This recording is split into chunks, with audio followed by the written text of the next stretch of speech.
آج حضرت مولا علی حیدری قرار کا ذکر کریں گے۔ فَقُلْ تَعَالَوْا نَدْعُ أَبْنَاءَنَا وَأَبْنَاءَكُمْ وَنِسَاءَنَا وَنِسَاءَكُمْ وَأَنفُسَنَا وَأَنفُسَكُمْ۔ نجران کا ایک عیسائی حضور صلی اللہ علیہ وسلم کی بارگاہ میں آیا۔ اس نے آ کر یہ کہا، اے محمد صلی اللہ علیہ وآلہ وسلم، عیسیٰ علیہ السلام کے بارے میں تمہارا کیا عقیدہ ہے؟ نبی پاک صلی اللہ علیہ وسلم نے فرمایا، عیسیٰ علیہ السلام اللہ کے بندے ہیں، عیسیٰ علیہ السلام اللہ کے رسول ہیں، اللہ کے نبی ہیں، اور عیسیٰ علیہ السلام اللہ کی طرف سے روح ہیں، روح اللہ ہیں۔ اس نے کہا، میں تو عیسیٰ علیہ السلام کو اللہ کا بیٹا کہتا ہوں، نعوذ باللہ من ذالک، اللہ کی پناہ۔ جو حضور کے سامنے بات ہو رہی ہے، اس نے کہا میں تو عیسیٰ علیہ السلام کو اللہ کا بیٹا کہتا ہوں۔ آپ نے فرمایا، خدا کی پناہ، اللہ وحدہ لا شریک ہے اور اللہ ایک ہے، نہ اللہ کسی کا بیٹا ہے نہ اللہ کسی کا باپ ہے۔ اللہ ایک ہے، وحدہ لا شریک ہے، وہ کسی کا باپ بیٹا نہیں ہے۔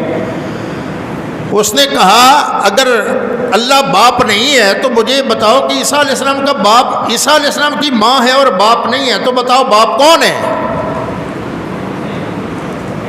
اللہ کے بارے میں اس نے کہا دلیل، حضور نے نبوت والی ایک دلیل دی تو عیسائی وہاں چپ ہو گیا۔ اس نے کہا اس کا جواب میرے پاس نہیں ہے۔ حضور نے فرمایا، اگر بغیر باپ کے عیسیٰ علیہ السلام کو تم مانتے ہو کہ ان کا باپ نہیں ہے، ماں ہے، تو لہذا وہ خدا کے بیٹے ہیں، تو پھر آدم علیہ السلام کے بارے میں تمہارا کیا خیال ہے، جن کی ماں بھی نہیں ہے، جن کا باپ نہیں ہے اور جن کی ماں بھی نہیں ہے؟ اگر عیسیٰ علیہ السلام کو خدا کا بیٹا کہتے ہو تو آدم علیہ السلام کو کیا کہو گے؟ چپ، خاموش ہو گیا، اس کے پاس جواب نہ تھا۔ اس نے، یہ تو مناظرہ تھا نا حضور صلی اللہ علیہ وسلم کے ساتھ، اس نے مباہلے کا چیلنج دے دیا۔ مباہلہ، مباہلہ کیا ہوتا ہے؟ اس آیت کے اندر مباہلے کا ذکر ہے، فرمایا فَقُلْ تَعَالَوْا نَدْعُ أَبْنَاءَنَا وَأَبْنَاءَكُمْ۔ اللہ تبارک و تعالیٰ نے فرمایا، محبوب صلی اللہ علیہ وسلم ان کو فرما دو کہ تم اپنے بیٹوں کو لے آؤ، ہم اپنے بیٹوں کو لے آتے ہیں، تم اپنی عورتوں کو لے آؤ، ہم اپنی عورتوں کو لے آتے ہیں، اپنی جانوں کو لے آؤ، ہم اپنی جانوں کو لے آتے ہیں۔ مختصر، میں نے بہت ساری خاص باتیں آگے جا کے کرنی ہیں، یہ باتیں شارٹ کر کے آگے چلتے ہیں۔ وہ اپنی اہل کو لے آیا، حضور اپنی اہل بیت کو لے آئے۔ تو حضور اہل بیت میں کس کس کو لائے؟ حضور اپنی اہل بیت میں لائے حضرت علی حیدر کرار کو۔ حضور صلی اللہ علیہ وسلم لائے اپنے ساتھ اپنی بیٹی سیدہ طیبہ طاہرہ حضرت فاطمہ الزہرا کو۔ حضور اپنے ساتھ لائے امام حسن کو، امام حسین کو۔ حضور نے فرمایا، اللہم ہؤلاء اہل البیت، یا اللہ یہ میرے اہل بیت ہیں۔ بولو یہ میرے اہل بیت ہیں۔ یاد رکھیں، اہل بیت کی بہت ساری احادیث مبارکہ کے اندر اہل بیت کا ذکر ہے۔ لے آئے، جب آمنے سامنے ہوئے، یہ تاریخ اسلام کا بڑا روشن ایک باب ہے، ایک واقعہ ہے۔ جب سامنے آئے تو اسی نجرانی عیسائی نے اپنے عیسائیوں کو، جو ان کو ساتھ لے کے آیا تھا 40-50 کو، ان کو بڑا بھڑکا کر ساتھ لا رہا تھا کہ آج ہم سچ ثابت کریں گے، آج ثابت کریں گے عیسائی مذہب سچا ہے، یہ کہہ کے لا رہا تھا۔ جیسے وہ آیا، حضور اہل بیت کو لے کر سامنے ہوئے، حضرت سیدہ طیبہ طاہرہ پردے میں تھی۔ یہ مسئلہ یاد رکھیں، سیدہ طیبہ طاہرہ کا ساری زندگی میں ایک بال بھی کسی نے نہیں دیکھا، پردے میں تھی۔ جب اس کی نظر پڑی مولا علی پر، حسنین کریمین پر، امام الانبیاء پر، اس نے ہاتھ کھڑے کر دیے۔ اس نے کہا، اے میرے عیسائیوں، خبردار ہو جاؤ، میں تمہیں یہ کہتا ہوں، باز آ جاؤ مباہلے سے، میں یہ تمہیں کہہ رہا ہوں، یہ چہرے ایسے ہیں میرے سامنے کہ اگر یہ چہرے اللہ کی بارگاہ میں یوں ہاتھ اٹھائیں، یا اللہ اس پہاڑ کو چلا کر ہمارے پاس لے آ، تو اللہ پہاڑ کو ان کے پاس لے آئے گا۔ ان چہروں کی اللہ نہیں موڑتا، لہذا باز آ جاؤ۔ اچھا، اس کے پادریوں نے اس کے ساتھ جو آئے ہوئے تھے عیسائی، انہوں نے کہا ابھی تو ڈنگے مار رہا تھا، بڑھ کے مار رہا تھا، ابھی تجھے کیا ہوا؟ اس نے کہا میں بڑھ کے تب مار رہا تھا جب میں نے دیکھا نہیں تھا۔ بولو، جب میں نے دیکھا نہیں تھا، میں نے چہرے دیکھ لیے۔ باز آ گیا، واپس چلا گیا۔ حضرت مولا علی حیدر کرار کو فاتح خیبر بھی کہا جاتا ہے۔ حضرت مولا علی حیدر کرار یہ مدینہ شریف سے بیت المقدس کی طرف رخ کرے تو یہ قلعہ خیبر آتا ہے۔ ایک تو قلعہ خیبر آپ کا ہمارے پاکستان میں بیر خیبر پختونخوا جاتے ہوئے تو قلعہ خیبر آتا ہے، ایک یہ خیبر بھی ہے، ایک وہ خیبر ہے۔ یہ قلعہ خیبر تھا، یہاں بہت بڑا قلعہ تھا اور قلعے کے اوپر یہودی آباد تھے، بڑی طاقت میں تھے یہودی۔ یہ مسلمانوں کی طاقت، حضور صلی اللہ علیہ وسلم نے فرمایا قلعہ خیبر پر حملہ کر دو۔ حضور کا حکم تھا اور حضور کا حکم اللہ کا حکم تھا۔ صحابہ کرام کئی دن تک جاتے رہے تو قلعہ خیبر فتح نہ ہوا، قلعہ خیبر فتح نہ ہوا۔ ایک دن سرکار مدینہ صلی اللہ علیہ وسلم نے فرمایا کل ہم جھنڈا ایک ایسے مرد کو دیں گے کہ جو قلعہ خیبر فتح کرے گا۔ اونچی آواز لاکھو، ایسے مرد کو دیں گے۔ مرد کون ہوتا ہے؟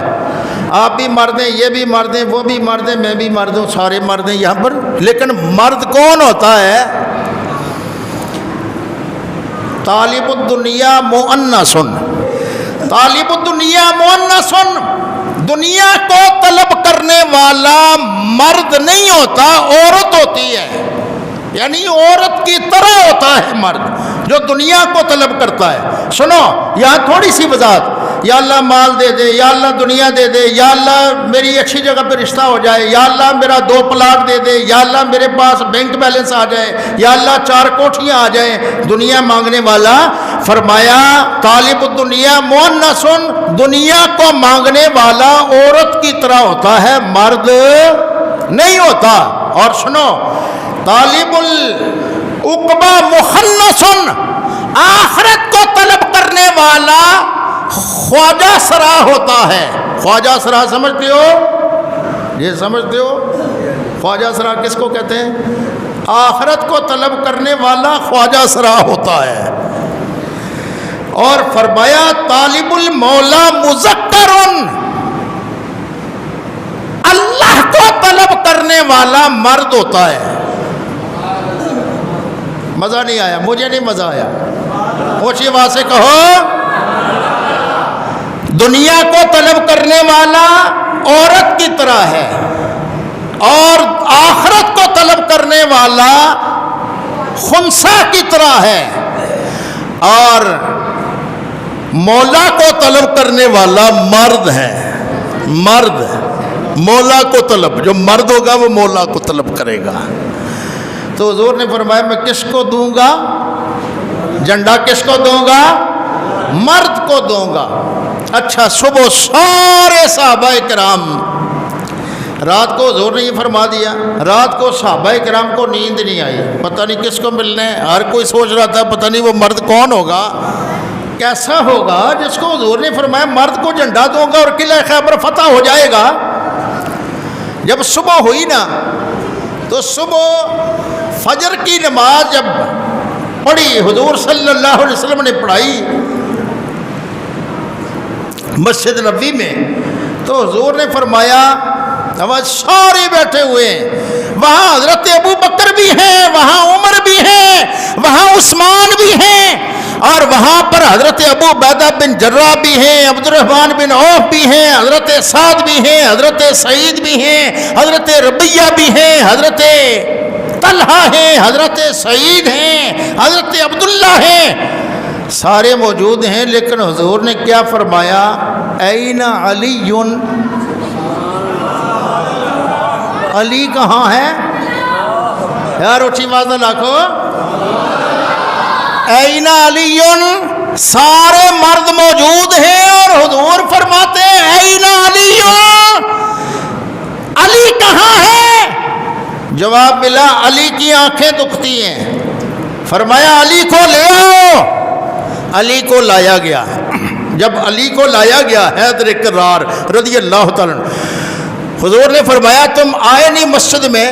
تو حضرت علی نے فرمایا میری آنکھیں دکھتی ہیں۔ حضور نے فرمایا آنکھیں ادھر لاؤ، قریب لائی۔ حضور نے اپنا تھوک مبارک حضرت علی کی آنکھوں میں لگایا۔ حضرت علی فرماتے ہیں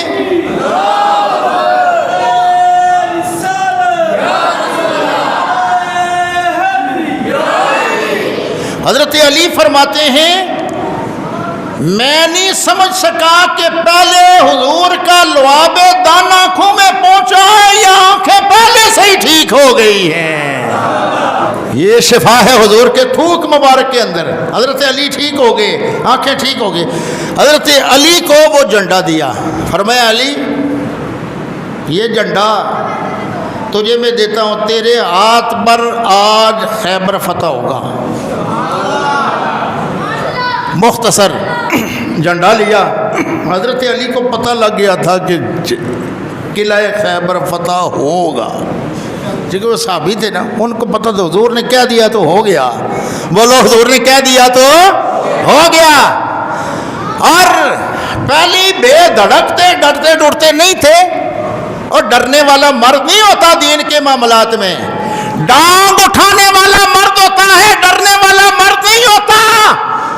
جو دین پر مر مٹنے کا وقت آ جائے تو بندہ عورتوں کی طرح دروازے کے اندر پیچھے والے کمرے میں جا کے چھپ جائے، مردوں والی یہ مردانگی نہیں ہے۔ سر پر کفن باندھ کر میدان میں آ جانا یہ مردوں والی بات ہے۔ حضرت علی اپنے قافلے کو صحابہ کرام کو ساتھ لیا، قلعہ خیبر پر پہنچے۔ مختصر شاٹ اور آگے چلتے ہیں۔ قلعہ خیبر کیسا تھا؟ قلعہ خیبر یہ بلند تھا، اونچی جگہ پہ تھا، ایک پہاڑی تھی، اس پہاڑی کے اوپر تھا قلعہ۔ تو جیسے مسلمان جاتے تھے تو اوپر سے جو یہودی تھے نا، مسلمانوں کے اوپر پتھر پھینکتے تھے، اینٹیں پھینکتے تھے، اور اوپر سے وہ نیزے پھینکتے تھے اور تیر پھینکتے تھے۔ اس دن حضرت علی آگے ہوئے اور حضرت علی اس پہاڑی کے اوپر چڑھے اور قلعہ خیبر کے دروازے تک پہنچ گئے۔ اوپر سے تیر بھی آتے رہے، اوپر سے پتھر بھی، اینٹیں بھی آتی رہی، پہنچ گئے۔ کیونکہ حضرت علی کو پتہ تھا کہ اللہ کے محبوب نے کہا ہے قلعہ فتح ہو جائے گا آج۔ آپ وہاں پہنچے اور دروازے کو یوں پکڑ کے نا، یوں ایسے یوں پکڑ کے ہلایا تو وہ دروازہ جس کو 1000 بندہ مل کے ہلائے تو ہل نہیں سکتا۔ کئی فٹ چوڑی دیواروں کے اندر وہ نصب ہے، وہ ہل نہیں سکتا۔ مولا علی نے یوں پکڑ کے علی کی قوت سے ہلایا تو ہل گیا، اور پھر اس کو اکھیڑ دیا دیوار سے، اور 40 بندے اس کو اٹھانا چاہے تو اٹھا نہیں سکتے۔ مولا علی نے اس کو یوں اٹھا لیا اور نیچے صحابہ کرام کو کہا آ جاؤ، یہ قلعہ خیبر کا دروازہ میرے ہاتھ میں ہے، تم اندر چلے جاؤ۔ قلعہ خیبر کلے چوک لیا، اکیلے اٹھا لیا۔ سارے صحابہ کرام قلعہ خیبر کے اندر داخل ہوئے۔ اندر ایک ان کا لیڈر تھا، ایک جنگ جو بڑا پہلوان، بڑا جنگ جو بڑا طاقتور، جسامت کے لحاظ سے بھی اور جنگ کے لحاظ سے بھی سارے حربے وہ جنگوں کی جانتا تھا۔ اس کا نام تھا مرحب۔ کیا نام تھا؟ مرحب۔ وہ کھڑا تھا، اس نے کہا اے علی مجھے جانتے ہو میں کون ہوں؟ حضرت علی نے فرمایا میں تو علی کو جانتا ہوں، میں علی کو جانتا ہوں، میں اپنے آپ کو جانتا ہوں، میں نہیں جانتا تو کون ہے۔ اس نے کہا میں مرحب ہوں، میری ماں نے میرا نام مرحب رکھا ہے، کسی ماں نے جنا ہی نہیں جو مرحب کا مقابلہ کرے۔ اچھا لباس کس طرح کا پہنا ہوا تھا؟ اس نے لباس ایک جنگی لباس پہنا ہوا تھا جو پورا جسم اس کا لوہے کے اندر ڈھکا ہوا تھا، اور اس کے سر پر ایک خود تھا۔ خود سمجھتے ہو؟ ہیلمٹ ٹائپ، جیسے آرمی والے رینجر والے نہیں بارڈروں پر پہنتے ہیں جنگ کی حالت میں، اس کو کہتے ہیں خود۔ خود تھا، پہلے اس نے سر کو کپڑا باندھا، اوپر خود پہنا، پھر اوپر خود کے اوپر کپڑا باندھا، پھر اوپر دوسرا خود پہنا، پھر اس کے اوپر کپڑا باندھا کہ اگر کوئی طاقتور سے طاقتور ترین بھی کوئی حملہ کرے تو ایک خود کٹے گا نا، دوسرا تو نہیں کٹے گا۔ وہ اس خیال میں تھا، مقابلہ ہوا، اس نے کہا علی میں تم سے مقابلہ کروں گا، آپ نے فرمایا آجا، ہم تو مقابلہ ہی کرنے کے لیے آئے ہیں۔ تلوار نکالی، حضرت مولا علی نے اس قلعے کے اندر یہ مقابلہ ہوا۔